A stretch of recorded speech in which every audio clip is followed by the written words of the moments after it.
she skillfully sneaked into the bathroom late at night, connected to her husband's archive-checking video call. But to her shock, just after saying a few words, her face suddenly changed. In a panic, she hastily hung up the phone. Immediately after, her black coworker casually walked into the bathroom. Unsure whether her husband had seen anything, she urgently asked her coworker to drive her back.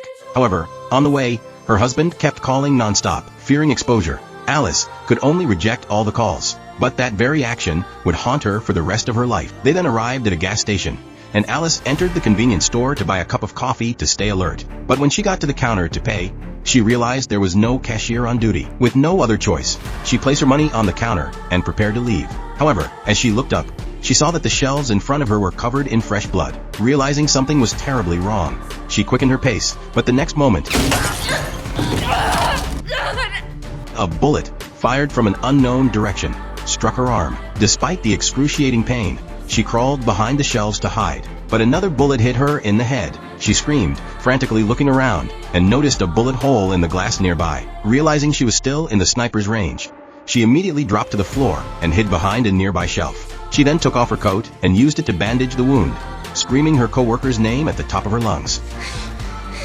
Dad, look at me! Fuck! Meanwhile, John was sitting in the car, listening to music, completely unaware of her cries for help. Desperate, she fixed her gaze on her phone, lying on the ground. Using her right hand to support her body, she slowly crawled toward the phone. Just as she was about to grab it, another bullet came flying toward her. The killer's shot shattered any remaining hope she had. As she sat helplessly on the floor, not knowing what to do, a man's voice suddenly came from behind the counter. Alice felt like she had found a lifeline. She quickly looked around and realized it was the voice from a walkie-talkie. But the 1 meter distance, with no cover, posed a huge problem. In a desperate attempt to distract the killer, she grabbed 2 bags of chips from the shelf and threw them with all her might.